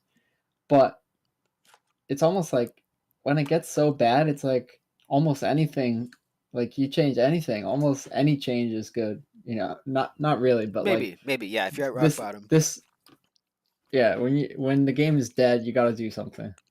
true. Yeah, we all agree that some kind of change needs to be made, like directly from either the developers or some kind of entity that is So, I powerful. mean, the thing is, though, right? There are already cheats for this game, Are there? right? Yes, there's How do you auto cheat in block Bannerlord, and by the way? auto. You download there's a website you can buy the cheats off of, and then you install them, and you get auto block and auto attack. Does Atria have a You Patreon, by literally the way? walk up. Say again? Does Atria have a Patreon? Yes. Okay. Now, if you are such a low life that you need to cheat in Bannerlord, are you serious, bro? Don't spend your money on those cheats. Go to the VK has a Patreon, Atria has a Patreon, KOTF has a Patreon. Go give money to those Bannerlord clans. Don't fucking buy cheats, dog. What are you doing? I mean, I agree with your statement, right? I'm just saying, like, cheats are already here, right? Yes. Okay. I say open up the community to people that have never even thought about playing a medieval game like this. Yes. Like, how many people have never heard of Bannerlord? Go talk to 10 people. Ask them if they heard of Call of Duty. Ask them if they heard of Bannerlord. Yep. Yep. You guys Right? are totally right, but I will say that I have noticed some people who are joining the game, and I feel like they're new because of certain. They seem to be different from the old Bannerlord players in the way that they speak, and just like the fact that they're kind of having trouble blocking and stuff like that. Yeah. So I mean, I think there which is are some new nice, players. right? I like new players, but wouldn't you like to see all the regular servers filled with like custom, like where you can click find a game again? When was the last time you got to press? Lamy, you probably never touched find game, have You you? know what? I did the first couple of times that I played multiplayer, it was the skirmish modes and the captain modes, and I loved them. And I tried to do like I think it was the day after I was trying to do more games so I can impress my friend to get my score up, and they stopped working. They stopped working. I couldn't. Yep. Ever since then, I've just never done them again. And you won't find a game unless you Unless schedule it with people. Unless, yeah, you schedule it with people, or you go to a place like our beloved FMGK from TAW. Love him. He hosts sometimes captain tournaments, and if you go to Yeah. those, but like yeah, from the regular servers, from the regular hosted No. servers, Like you nothing. can go to the server list and find servers, yes, but you're not going to go into the find match button. You're not going to be able to do that. If they open this game up to being free to play, add in the customizations, the cosmetics costs, like you can buy them, you can buy gold, right? Allow you still get gold. We would have filled servers. Well, yeah, I think that there's a good chance that what you're saying is right. I just don't think that Tail Worlds will I actually don't know if do it. Tailworld would ever listen to this, but like listen to this advice. Well, But okay, we can it's ask. just The CIA is definitely listening to this. Where five yeah. people are in the same place on the internet, the CIA is there. So, firstly, I hello. have a Secondly, couple send this to the Turkish government. contacts We'll get with it all sorted out. Some Tailworlds guys that I can send the end of this conversation to, You unless know you want what? to clip it. Do it. Do it. But um, Just don't get it'd me be doxxed. great. That's all I ask. Yeah, no, you're gonna be fine. I would say that's be the biggest help. Yes, If of Tailworlds course. like acknowledges multiplayer exists, most people don't even know it's on there because Okay, you that is the instead of launching on Warband, you click campaign multiplayer. Why aren't you clicking multiplayer anymore when you first go into the main menu? It yes. gives you two different launch sequences. That's ridiculous. And here's what I'll say. This whole thing, this whole kind of community engagement thing, the whole like publishing, the media, it's all to get the end of getting the attention of the developers and kind of connecting them with the community. We are sharing the things that we like and love and hate about their product, and we're trying to get them to see that and adapt accordingly. Right. Because I guarantee there's people that played multiplayer when I played it first, and there wasn't even battle mode. Battle mode was the biggest mode that you played on Warband. I mean, outside of Siege, and they also messed up Siege, in my opinion. Siege on Warband had one flag. You would have to fight through the castle to get to that flag. There wasn't, like, different sections you have to capture then spawn closer. You kept spawning the same area, but you had an hour to take it, I believe it was. The Warband man, do you remember? Something like that. What I will say about Bannerlord Siege is I like it for the most part. The only thing I don't like about it is the fact that you can get into the back of the castle and capture like Yeah. G, or like that's kind of just, if there's only one flag, you only have to protect that all one it takes flag. is one person. All it takes is one person to sneak into the back of the castle and capture it, and then Right. what happens is the whole defense team starts running towards the back of the castle, and then all the rest Everybody of the else attackers gets can everything. overrun everything. And I'm not going to else. say I don't do that, because it's a good strategy, right? It's a good strategy to do, but it's annoying to fight against. Bannerlord battle mode, or Warband battle mode, no flags. Your goal was to duke it out and fight each other to the death. Alright? I don't want to play fucking let's tag this flag, let's tag that flag. It's a battle. Let's fight. Let's stop being forced to fight in certain You don't places. like that mode?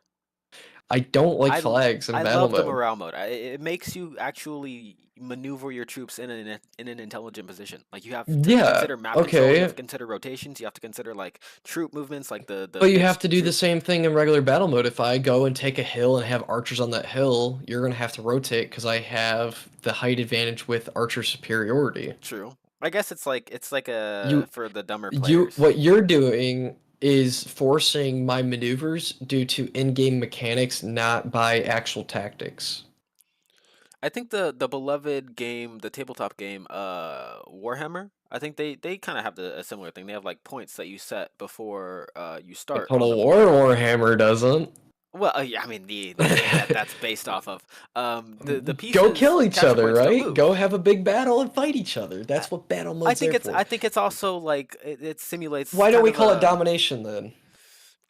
We can call it domination, whatever name it is. Yeah. I like the mode. I like how it. I makes think you it play could the game it could be its own thing, but I don't think there needs to be flags. Okay, now, if the battle's taking too long, spawn in a flag, right? If that's what they did on Warband. Okay, the battles went on 15 minutes. They spawn a flag, and you go and take that flag. One way they might be able to fix this is if they have.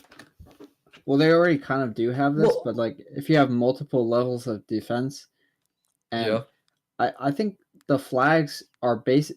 Here's the thing about the flags: the flags are like basically a mechanic to move your spawn point up as attackers. Yes. As you progress with the siege, which makes sense if you think about it, because you don't want to have to run across the whole which map. Is going to be maybe, from nostalgia's sake, is that there was lives. The defenders on a siege had lives. They didn't have unlimited lives as a defender. So for, say, when we're playing Napoleonic Wars, we're defending one of those big star forts, right? That you may have seen in Empire or Napoleon Total War. When you're fighting on that in Warband, you die once, okay, you have maybe two to four more lives left. Depending on how many lives you got is where you're going to retreat back into your castle / fortification. That's true. That mode, that way of doing it also works. It's just a case of, I think they just wanted it to be a little bit more flashy, with the flags and like. Yeah, I think it adds in too much. But I think it kind of comes down to. I don't want so much stuff on my screen. I want to be able to fight over medieval castle, not fight over medieval flags in a castle. Well, maybe they could have both modes coexisting with each other, but that's just my opinion on that. I really doubt that they would change the siege though. No, they probably won't. Some other things that I think that could improve like the NA community is stop putting persistence over everything else.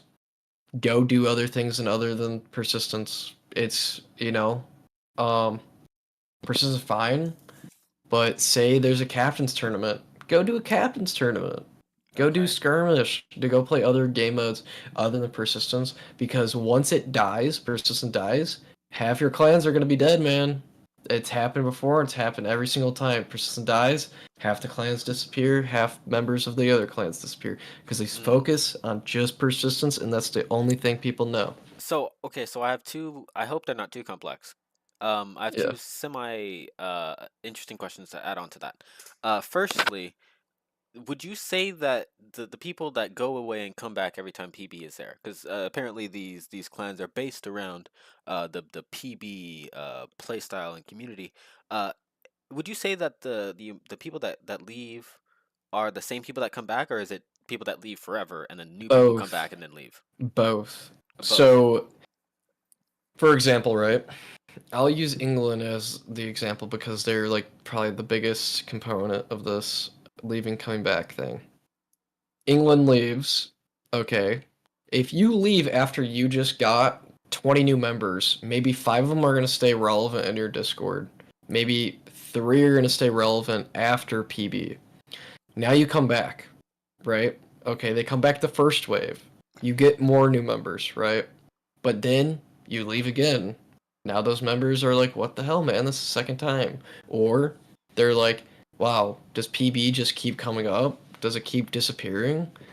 People don't want to keep playing an inconsistent game, right? It's why a lot of people leave Star Citizen. It's very inconsistent of being able and being ready to play. Okay.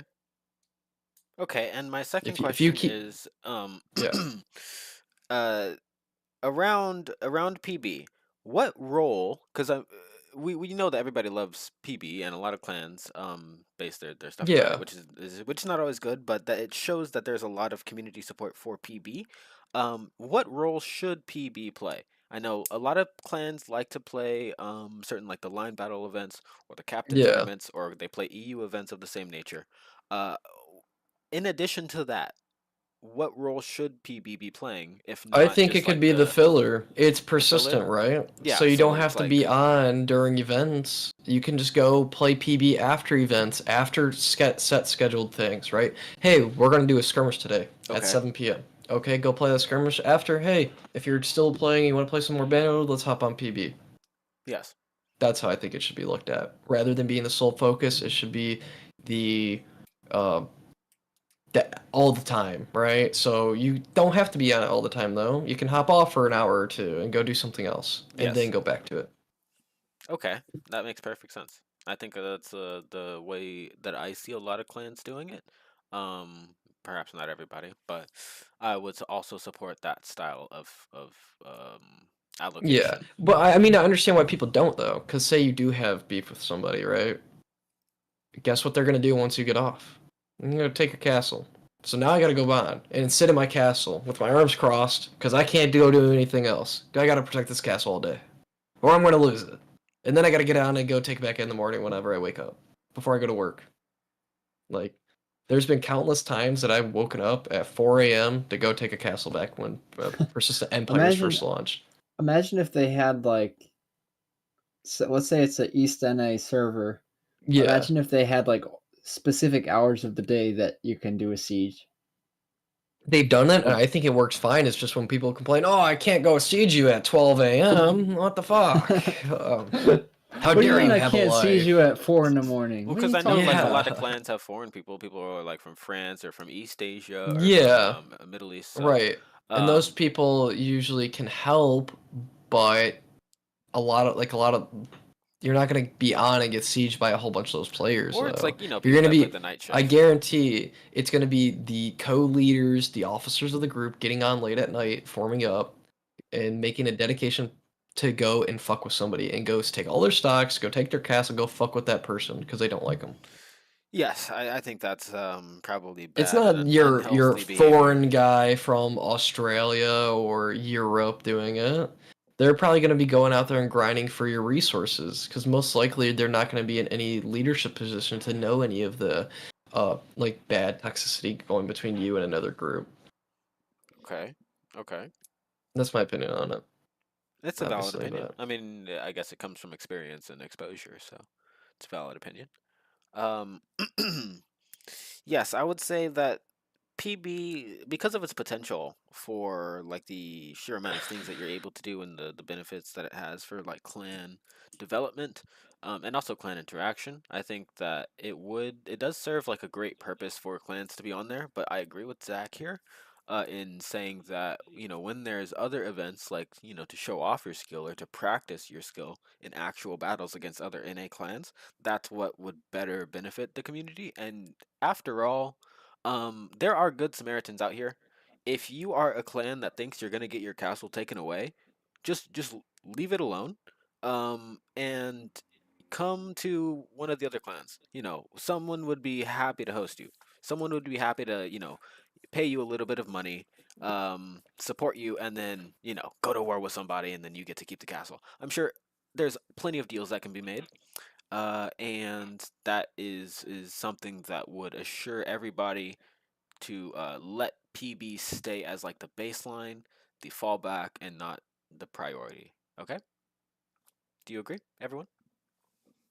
I would agree with most of an that. Yeah. idea. Okay. All right. Well, I guess that's all the questions, right? So we're ready to wrap up, unless there's anything one of you wants to add. Well, I guess we'll go through a little bit of the comments. Lots of comments, firstly, but if there's any final notes that you, Zach, would like to share with the audience or the other clan leaders out there, or the Tail Worlds community, or anybody that is listening, what would you like to say? Your final words. I see a lot of, denial for that, but as you are for the XML claim, but as you can see in the photo that I provided, why would VK have the Griffin inside their faction? Their faction kind of logo. The Griffin. Well, Yeah, the ghetto Griffin that I had to custom make in my banner app. your man. Well, I guess we'll have to see the answers to that coming up. Now I think I mentioned having you, Zach Atria, and leader VK, Les is more, on for kind of a resolution in this whole thing. And I think two people said that wasn't a great idea. Which kind of surprised me. I don't know if they're still in the chat, but if they'd like to elaborate on that, I'm not completely sure if that isn't a good idea. I would love to. I would love to have people on resolve differences. Do it diplomatically. That's what community is about, right? Oh, for sure, for sure. So I think don't that really was all of have it.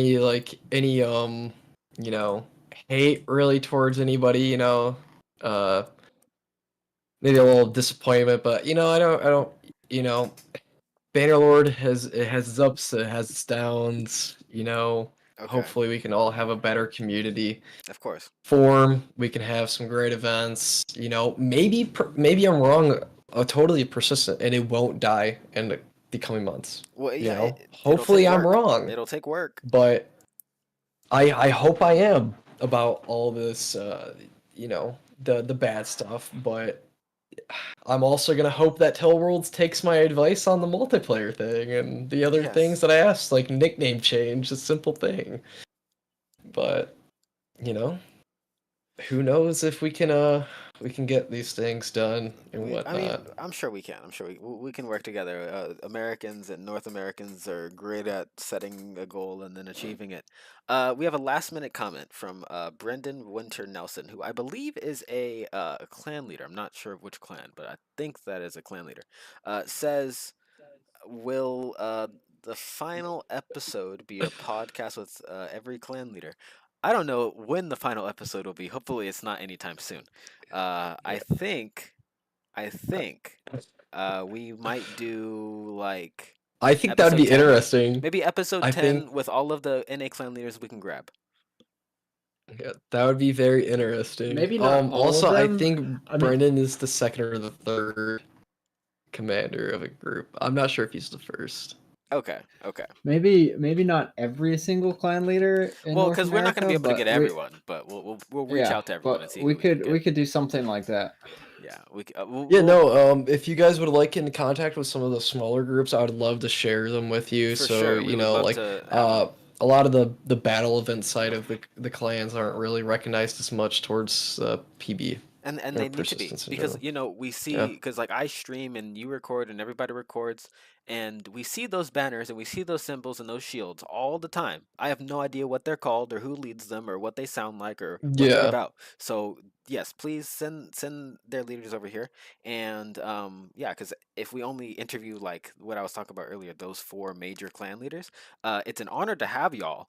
But we have to have more than 4 episodes, right? So we need a continuous conversation going on. So please, Right, for sure. and my Discord, And I put my Discord on the screen, so yeah, anyone can reach out. and I would love to show you the new update once it's ready. Should be mid-month, maybe end of the month. Have a huge update going on. Okay. Yeah, we'd love to have you back on the show. All Yeah. right. So I think that is it from my side. If there are no other words from y'all, then we're ready to say goodbye to the audience. Thank you for coming.